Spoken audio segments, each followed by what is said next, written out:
Hola, empecemos con la tercera parte de la clase de modelos lineales que vamos a ver cómo entrenarlos, training. ¿Qué consiste en entrenar? Es poder encontrar valores de los parámetros del modelo W y B larga que permitan hacer predicciones correctas. Entonces, cuando entrenamos una función parametrizada, o sea, una función que tiene parámetros W, B, como un modelo lineal, o incluso una red neuronal que vamos a ver más adelante, que es una función parametrizada más compleja, lo que hay que definir es una función de pérdida, L, de loss function, que recibe como input las predicciones del modelo, los y-hat, los gorros, que serían vectores, ¿no es cierto? Si Y tiene más de 2 dimensiones, si es un vector, y los y-gold. Y la idea es que L mida la cantidad de pérdida o de error que estamos haciendo cuando predecimos y-gorro, cuando el valor real es y. Este es el gold. O sea, la idea, si vamos al ejemplo que hicimos aquí, ¿no es cierto? Nuestra idea es, imaginemos que el Python tal vez lo pasamos a una softmax, depende del modelo, y tenemos acá valores que van entre 0 y 1, que estas cosas sumen 1. La idea sería comparar este output con este output.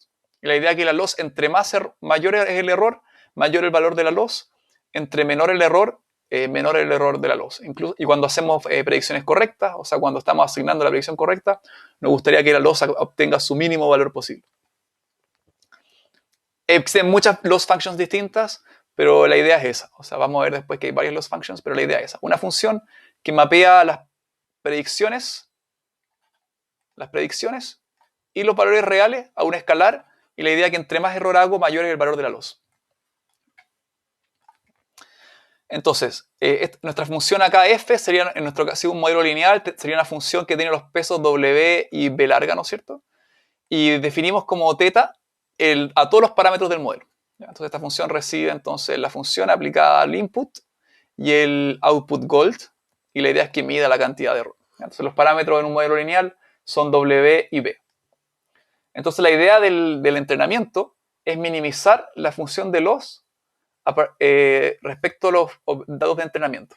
Entonces, lo que uno hace es partir con unos valores aleatorios de los parámetros, y la idea es que a través de los datos de entrenamiento yo encuentro los valores óptimos de mis parámetros. Formalmente, una función de loss de pérdida L le asigna un valor numérico escalar a el par del output predicho, y-hat, y-gorro, y el valor esperado, real. O sea, si yo predije que una oración tenía sentimiento negativo, pero su sentimiento real era positivo, yo espero que la loss tenga un número alto. Si el valor real era positivo y yo predigo positivo, yo esperaría que el loss tenga un valor chiquitito. Esa es la idea. Entonces, la loss debería obtener su valor mínimo en caso cuando las predicciones son correctas. Y la idea es que generalmente yo tengo un corpus de entrenamiento, acuérdense, con muchos ejemplos etiquetados. Uno podría definir también una loss global, la loss a nivel corpus, que tiene los parámetros del modelo, que los parámetros del modelo son fijos, no uno los puede aplicar a todos los datos, ¿no es cierto?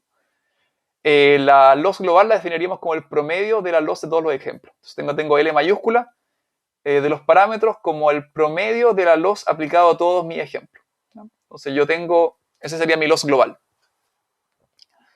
Entonces el objetivo de un algoritmo de aprendizaje parametrizado basado en esta lógica de función de pérdida sería setear los valores de los parámetros θ, que incluye todos los parámetros del modelo, en un modelo lineal, acuérdense que es W y B, tal que el valor de L es minimizado. Entonces nuestro parámetro, que es lo que nosotros estimamos, nuestros θ gorro, que son los valores que nosotros estimamos, vienen de minimizar el argumento mínimo, el parámetro de esta loss, que eso es de la loss total del corpus, que eso equivale al promediar la loss para cada ejemplo. Ahora la pregunta es, ¿cómo lo podemos hacer? ¿Qué técnicas podemos hacer nosotros para minimizar esto? Uno podría pensar fuerza bruta. Parto con poner random y se me equivoco los cambios hasta que la chunte. Eso sería muy malo, sería computacionalmente muy caro. Entonces lo que nosotros vamos a basarnos es, vamos a usar los gradientes. Vamos a acordarnos un poco del cálculo, que uno optimizaba cosas haciendo derivada igual 0, y vamos a usar esa lógica derivando la loss en función de los parámetros para ver cómo encontrar la combinación óptima de parámetros que minimicen mi error. O sea, hagan que mi loss sea lo mínimo posible.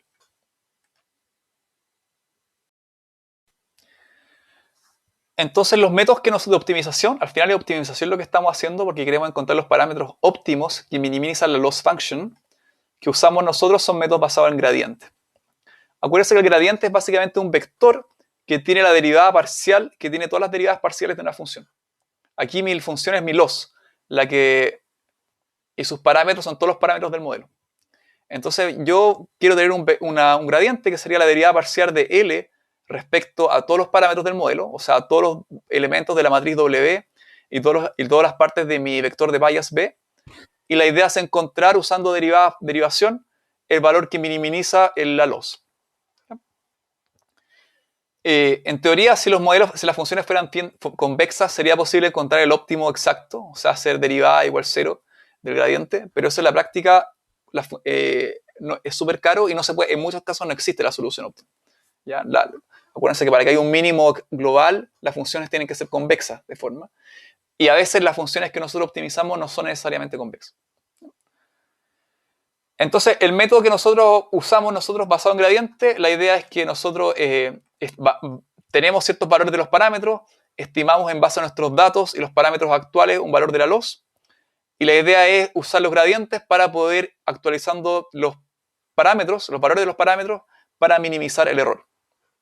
Entonces, tenemos que calcular gradientes de los parámetros con respecto al valor de la loss, y vamos a ir moviendo estos parámetros en direcciones opuestas a la dirección del gradiente. Lo voy a mostrar mucho más adelante con una figura. Pero la idea es que esa es la lógica, o sea, partir con ciertos valores y que los gradientes me vayan diciendo cómo voy minimizando de a poco mi función. Y puedo usar distintos métodos de optimización. Y básicamente, ¿en qué varía un método de optimización a otro? Nosotros ahora vamos a ver descenso de gradiente estocástico, pero hay algunas cosas más sofisticadas. Van a ver la forma en que miden el error y cómo van actualizando los pesos. O sea, cómo mueven el valor de los pesos en la dirección opuesta del gradiente. Si la función es convexa, que tiene esta forma, ¿no es cierto? Ahí aseguro que el mínimo es global. En cambio, si la función es cóncava, yo ahí asumo que hay un máximo global. Generalmente, cuando las funciones no son ni convexas ni cóncavas, como lo son las redes neuronales, lo mejor que podemos encontrar es un mínimo local. No tenemos garantía de que vamos a encontrar el mínimo global de nuestra loss, pero no nos importa tanto porque sabemos que tal vez en muchos casos eso es suficiente.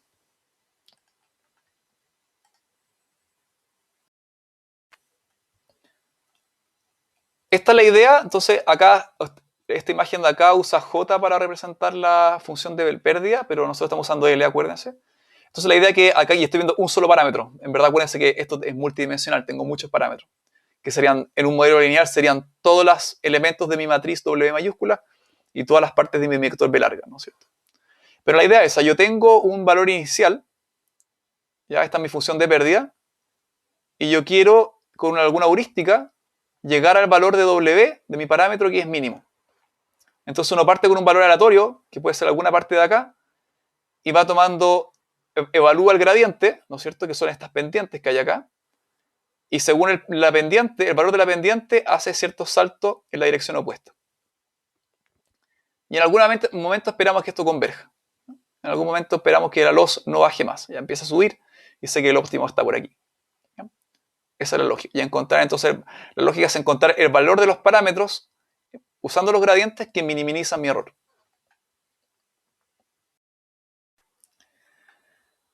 Ya, por ejemplo, aquí tengo una función súper simple, f de x, que es un medio x cuadrado, esta de aquí.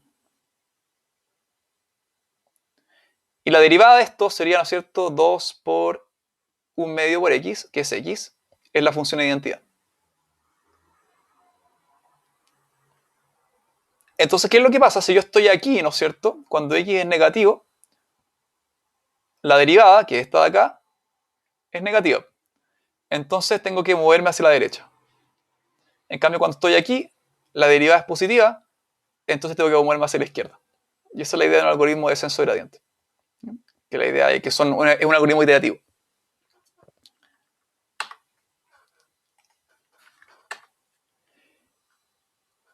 Es muy caro calcular un descenso de gradiente sobre todo el corpus completo de entrenamiento. es mucho más fácil tener una heurística que uno vaya pasando ejemplo a ejemplo. Eso se llama, si lo hacemos ejemplo a ejemplo, tenemos un online stochastic gradient descent, o sea, descenso de gradiente estocástico en línea. ¿Cuál es la idea? Todos los parámetros del modelo, acá ha sido un modelo lineal, acuérdense que los parámetros son W y B larga, se inicializan con ciertos valores aleatorios, y después voy alimentándole los datos de entrenamiento, donde tengo un input y un output deseado.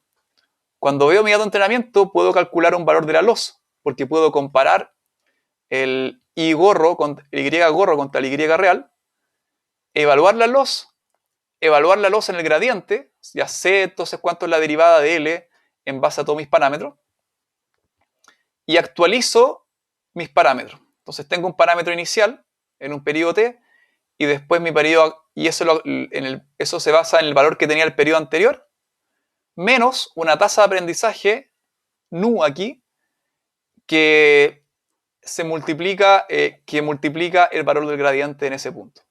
Entonces, esta tasa me dice qué tan rápido yo actualizo. O sea, define el tamaño de mi salto. Y es un parámetro que tengo, es un hiperparámetro al final, que tengo que saber de qué tamaño son mis saltos. Ya, entonces esto es un descenso de gradiente estocástico, entonces tengo mi input, tengo mi función con mis parámetros, ¿no es cierto? Que es la forma de la solución, si es un modelo lineal, W más B, ¿no es cierto? X por W más B. Tengo mis datasets de entrenamiento, cuáles son los inputs y cuáles son los outputs esperados. Tengo mi función de pérdida. Y entonces, hasta que tengo un criterio de parada, que es generalmente un criterio de convergencia, saco un ejemplo de entrenamiento, evalúo entonces mi función sobre esto para hacer una predicción y hago una loss, evalúo mi loss respecto al Y gorro y el Y real. Después evalúo el gradiente, que es la derivada, que me dice hacia dónde tengo que hacer el salto. ¿Sí? Y la magnitud del salto, ¿no es cierto? Que es el valor de la pendiente. Evalúo en ese punto. Y con ese punto tengo este parámetro nu, creo que se dice nu, y que me dice el salto que tengo que hacer. Y eso lo hago para todos los parámetros. O sea, estoy haciendo esto de aquí, pero para todos los parámetros de mi modelo. Y espero que en algún momento converjo. Ese es mi algoritmo de aprendizaje. Un algoritmo muy famoso en Machine Learning que se llama descenso de gradiente estocástico. Respecto a la tasa de aprendizaje en U, esta puede ser fija, que eso es lo clásico que tiene un modelo más simple de descenso de gradiente, pero también podría ser que dependa del tiempo, ¿ya? Que por ejemplo que se vaya achicando con el tiempo. Vamos a ver que hay métodos más sofisticados como Adam y cosas así que yo no veo en este curso, que lo pueden ver más profundidad en el curso de Deep Learning, que básicamente son versiones más elegantes de esto, que tienen memoria del valor del gradiente anterior y entonces permiten que él no quedarnos pegado en un mínimo local, por ejemplo. Entonces que lo ayuden a salir con técnicas llamadas momentum y cosas así. Voy a hablar muy brevemente de esas técnicas en este curso, pero acá las vamos a usar. Vamos a usar framework como PyTorch y uno dice cuál es el optimizador que quiere usar. Y hay algunos que sabemos que se portan mejor que otros. ¿Cuál es el problema de usar descenso de gradiente estocástico? Es que este error que nosotros calculamos aquí puede ser sujeto al ruido. O sea, siempre acuérdense que pueden haber datos mal etiquetados o datos que bien etiquetados pero que no son muy representativos. Entonces uno dice que si uno está haciendo el ejemplo a ejemplo, cuando el error, el valor del loss de un ejemplo no es un buen estimador del loss total del corpus. Entonces a veces puede ser que ese ruido, o sea, un dato mal etiquetado, puede que me dé gradientes incorrectos y me puede dar información muy ruidosa. Entonces el problema del descenso de gradiente estocástico es que oscila mucho y puede que me cueste mucho converger. Pero es más rápido. Entonces generalmente la gente que hace descenso de gradiente estocástico tiene tasas de aprendizaje más chiquititas, ¿ya? Para que un ejemplo no tenga tanto efecto en cómo cambia mis parámetros. Una forma más, lo que se usa más en Deep Learning es usar un Mini Batch Stochastic Gradient Descent. ¿Cuál es la idea de Mini Batch Stochastic Gradient Descent? Trabajo por batches. Un batch es un lote de ejemplos, ¿ya? Entonces digo que mis batches son de tamaño M. Imaginemos que tengo 1.000.000 de datos de entrenamiento, trabajo con batches de 100. Entonces tomo 100 ejemplos calculo el loss de estos 100 ejemplos como un corpus, que va a ser el promedio de la loss de cada uno. ¿Ya? La gracia es que esto lo voy a hacer en paralelo. Y hago una actualización en base a este loss global de este mini batch. Eso es mucho, mucho más robusto. Porque ahora si hay ruido en algún ejemplo, el resto del mini batch va a cancelar ese ruido. Y la gracia de esto, bueno, entre mayor sea m, tengo mejor estimación más fuerte mi estimador sobre cómo serían los gradientes a nivel del corpus completo. Y valores más pequeños me permiten hacer actualizaciones más rápidas. Cuando m es chico, o sea, razonable, de 100, 1000 según la memoria que tenga la GPU, vamos a ver que el hardware que se usa para entrenar estas cosas generalmente es el procesador de la tarjeta gráfica, porque es muy bueno para hacer multiplicaciones matriciales y evaluar estas funciones y los gradientes es puro cálculo matricial. Entonces, si uno usa GPUs, puede paralelizar todo lo que está pasando aquí. Toda la parte de evaluar el loss para un ejemplo y para todos los ejemplos de mi mini batch y promediarlo, lo puedo hacer todo en paralelo. Y mini batch stochastic gradient descent es lo que más se usa en deep learning, ¿no? O sea que uno tiene batches y hace todo el entrenamiento por batches de datos.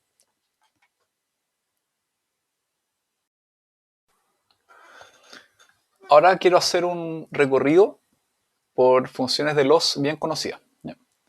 Para clasificación binaria vamos a ver dos, la hinge loss y la logistic loss. La hinge loss, que se llama la función bisagra, que es la función de pérdida que optimizan las máquinas de soporte vectorial, para los que las conozcan en Machine Learning, las Support Vector Machines. Acá la idea es que el output del modelo de clasificación es un escalar, que sale del x por w más b, y que el output deseado es más 1 de la clase positiva y menos 1 de la clase negativa. Así se codifica el output y el input, los outputs gold. ¿Ya? Y la forma de clasificar es con la función signo, como vimos al principio. Entonces el i gorro es el signo del y con este techo cola de chancho. ¿Ya? Es básicamente equivalente al ejemplo binario que vimos acá, ¿no? Que teníamos perro, gato, cebolla, ¿no es cierto? Este era el input, el output era binario, y cuando se llama una hinge loss, las salidas gold, los ejemplos negativos se ponen con un menos 1.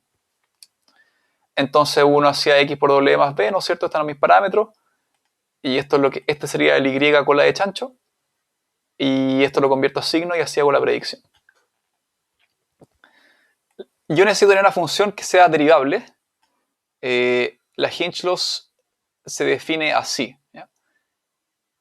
Se define como, acuérdense que el y cola de chancho es la salida del modelo lineal, o si un modelo más complejo, pero es la salida de mi modelo, que es un escalar.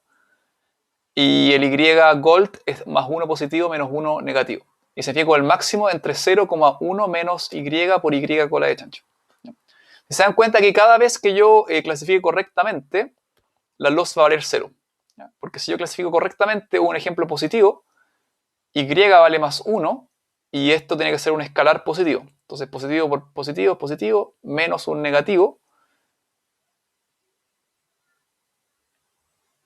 Entonces esto me da ahí el loss obtiene su mínimo valor. ¿No es cierto? Si tengo dos negativos, acá tengo un menos 1 por un menos algo, menos 1, imagino si está clasificando perfecto. Aquí me daría 1 menos, ¿no es cierto? 1, 0 y el máximo 0. Ahora, por el caso contrario, cada vez que yo hago un error, el error va a ser, si es muy grande el error, o sea, por ejemplo, si el verdadero era 1 y este escalar me sale, qué sé yo, menos 20, acá esto me sale un número grande, ¿no es cierto? Acá tendría menos 20, más 20, 1 más 19. Entonces, entre más grandes son mis errores, mayor es mi loss. Entonces, tiene sentido que yo lo quiera minimizar esto. La hinge loss conceptualmente es equivalente a encontrar si están los casos positivos y los casos negativos acá, a encontrar el plano que separa los datos con máximo margen, ¿ya? Que es la Support Vector Machine. La idea entonces es que uno, si tiene esta loss y tengo un modelo lineal, uno podría después optimizar los parámetros usando descenso de gradiente, ¿ya? En este caso, creo que la salida no tiene interpretación probabilística. La función máximo no es directamente derivable, entonces cuando no es directamente derivable, uno hace ciertos trucos, uno asume que son derivables, ¿no? Entonces uno solamente deriva las partes que me importan de la función. O sea, la derivada del máximo entre 0 y x sería 1 cuando x es mayor que 0 y 0 para el caso contrario. Y así uno define las derivadas en los rangos que me importan. Y esos son los truquitos que uno hace en Deep Learning. Ya, esa es la Hinge Loss. Y la otra que se usa mucho es la Logistic Loss o la Cross Entropy binaria. Y esta es la que se usa para que si tenemos un modelo lineal binario con una sigmoide en la salida y usamos esta loss, básicamente tenemos una regresión logística. Entonces tenemos problemas de clasificación binaria y con una sigmoide la idea entonces es que el output que me sale escalar yo lo transformo con una sigmoide. O sea, le paso, ¿se acuerdan? En este caso mi salida gold es 1 para positivo, 0 para negativo. Y yo a mi función lineal le aplico a este escalar que me sale aquí, le aplico un sigmoide. Entonces este sería mi Y cola de chancho en el caso de la logistic loss. Entonces la transformo al rango 0,1 y entonces interpreto que ahora lo que yo estoy prediciendo es como la probabilidad de que Y sea igual 1 dado el input. Y el loss que yo tengo, que se ve súper raro, este es el Y gorro, y este es el Y que sale después de aplicarle la sigmoide, es menos Y log de Y gorro menos 1 menos Y por el logaritmo de 1 menos Y gorro. Que se ve súper extraño de dónde salió esto, pareciera acá que lo sacó desde un sombrero, pero tiene una interpretación, todos estos modelos, estas funciones de loss tienen alguna interpretación. Pero uno puede ver, si uno, por ejemplo, un modelo que tiene predicción correcta, por ejemplo, Y vale 1 y el Y predicho vale un número chiquitito, obtendría su mínimo valor. Esa es la idea. O sea, por ejemplo, un modelo que me predice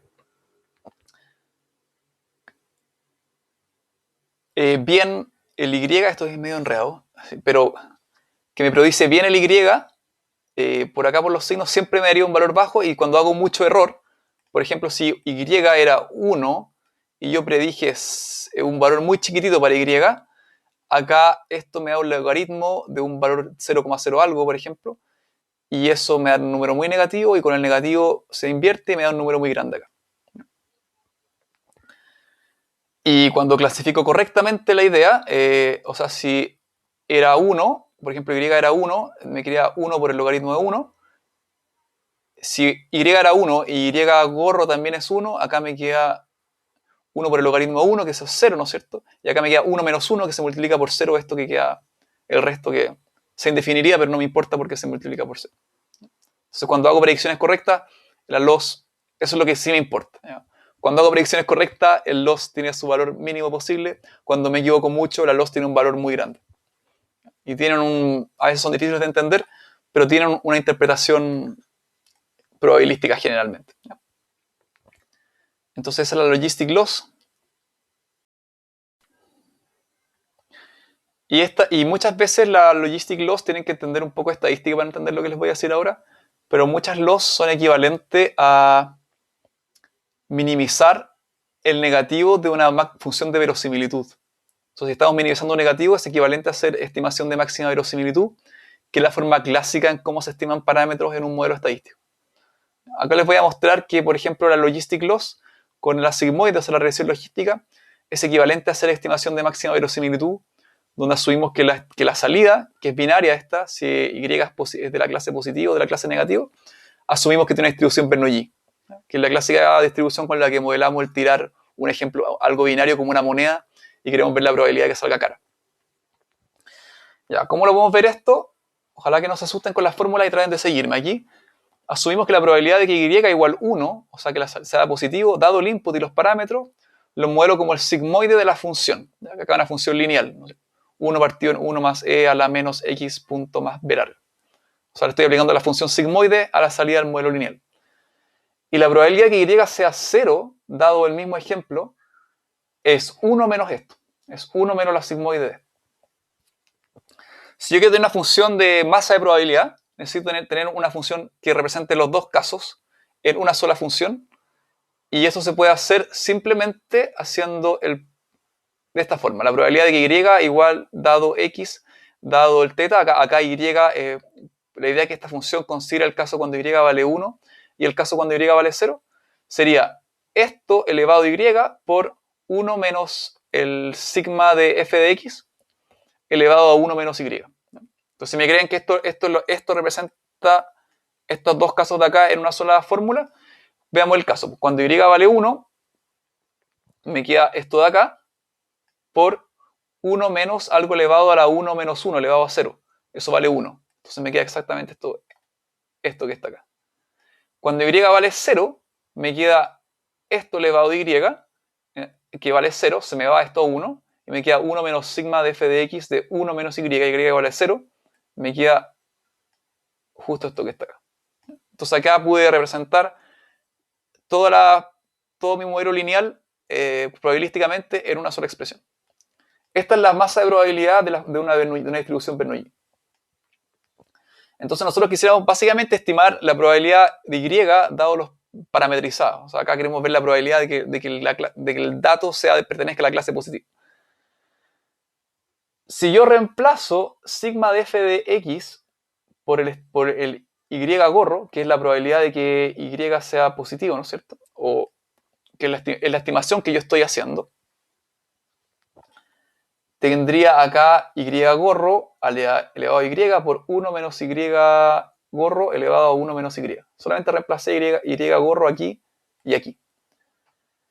Y si yo hiciera estimación de máxima verosimilitud de esto, o sea, quiero encontrar los parámetros óptimos para esta función, generalmente uno le aplica una logaritmo, una log likelihood, y con el logaritmo entonces este y se me pasa como un factor, y este 1 menos y también, y llego a esta expresión de acá.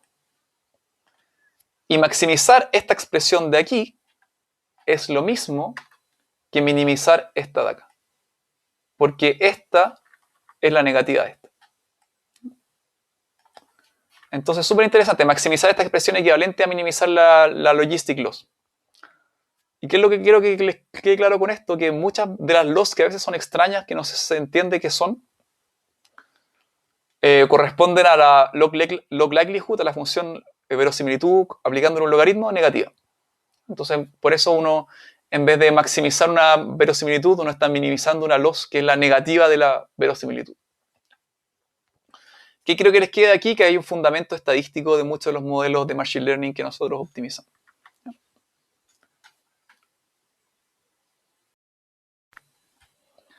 Veamos ahora una función de loss que vamos a usar un montón para hacer clasificación de varias clases, que es lo que nos va a pasar mucho en NLP, que se llama la cross-entropy loss categórica. Cuando quiero tener una interpretación probabilística de un modelo de multiclase, esta es la función de loss que voy a usar. Y lo que mide es la disimilitud entre la etiqueta real, de la distribución de etiquetas reales, acá es multiclase, entonces mi output es un vector, y la distribución de los modelos que yo hago, de los modelos predichos. Cuando yo uso esto, estoy asumiendo que mis gold, las etiquetas reales, están etiquetadas one hot, o sea, si algo, no sé, si son 3 clases y algo pertenece a la clase 1, esto es el vector 1, 0, 0. Alguien que pertenece a la clase 2 sería el vector 0, 1, 0. Alguien que pertenece a la clase 3 sería 0, 0, 1. Eso es generalmente lo que uno asume. Y uno asume que al vector de predicciones uno le pasa una softmax, que es la generalización de la sigmoide para que todas las salidas sumen 1 y sean mayores que 0 y así tengan una interpretación probabilística.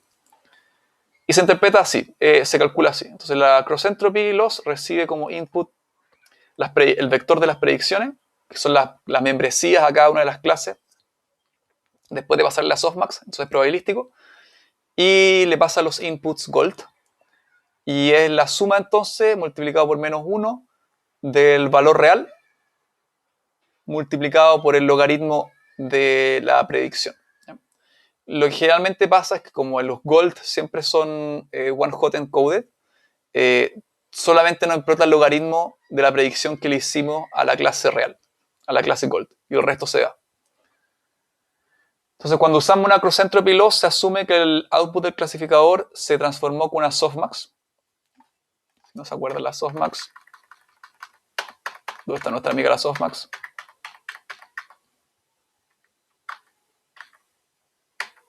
La perdí.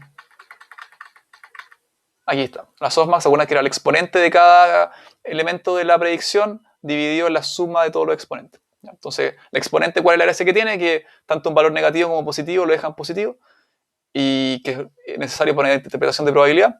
Y lo normalizo para que todo sume 1. Para que la suma de todos se sume 1.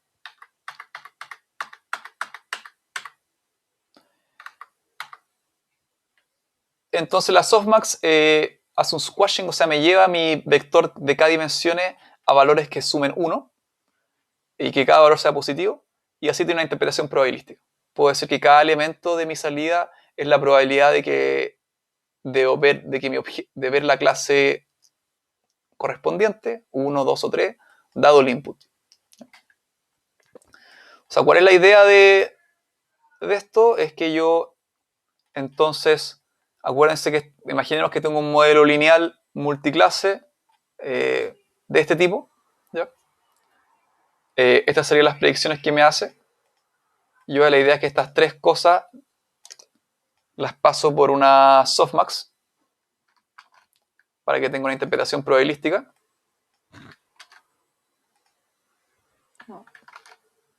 Ya creo que debería no pegué algo mal. Debería haber pegado solo valores, creo, ¿no? Ya. Entonces los tres, entonces este es el score que sale para la clase 1, para la clase 2, para la clase 3. Algunos son negativos incluso. Entonces yo le digo E a esto, E a esto, a esto, esto es lo que sale. Y después cada valor lo normalizo por la suma de todos los exponentes y me sale la softmax. Y ahora tengo una distribución bien definida. Entonces la logistic loss, pero la cross entropy loss, lo que haría sería tomaría los gold, esta salida gold, supongamos que el elemento pertenece a la clase 3. ¿Ya? No es tan bueno acá, porque la clase mayoritaria es esta, acá hay error. Pero entonces sería menos el logaritmo de esto. Entonces, de nuevo, entre más error hago, más grande es mi función de loss. Entonces lo ideal sería, ¿no es cierto?, que fuera acá. ¿Ya? Y mi ideal es que si acá me saliera un 1, si acá esto fuera mucho más grande, 6, ponte tú, acá la probabilidad es casi 1. Entonces esto sería lo ideal. Con este tipo de niveles, a mí mi cross entropy loss tendría un valor casi equivalente al mínimo. En cambio, si acá hubiera un 12, ahora la clase con mayor probabilidad es la clase 3, y eso sería un error.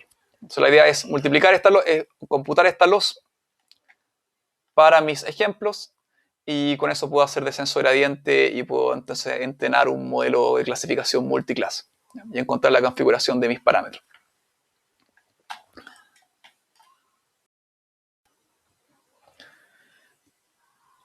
Acá se ve más formal lo que les dije, la loss entropy cuando un problema de clasificación hard. Acá hard es cuando mis gold son one hot, son así. 1, 0, 0, 0, 0, 1. Y eso generalmente los datasets están etiquetados así, porque uno cuando etiqueta texto dice esto pertenece a la categoría tanto, o esto pertenece a la categoría tanto, y no tiene datos gold con probabilidades. Cuando tengo datos así, entonces de la cross entropy básicamente se me van, solamente tengo que sumar el logaritmo de la categoría, de la predicción que hice para la columna gold del valor real. Entonces, para problemas de clasificación hard, en donde cada ejemplo tiene solamente una etiqueta correcta, el gold, el vector con los valores reales es un vector one hot, que representando la clase real.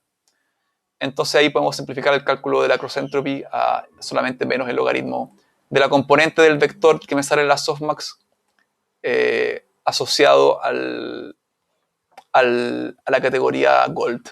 Cuando digo gold es la que yo quisiera tener. Where t, donde acá t es la clase asignada real. Yep. Y con eso revisamos las funciones de loss más importantes para NLP. Entonces, para la clasificación binaria vimos la hinge loss y la logistic loss. Idealmente, la logistic loss tiene la gracia que tiene interpretación probabilística. Y para problemas multiclase vimos la cross entropy loss, que se aplica después de haber aplicado una softmax. Y es muy útil, porque podemos ahora hacer predicciones para varias clases y podemos saber cómo optimizar los parámetros. Y con eso terminamos la tercera parte de la clase de modelos lineales.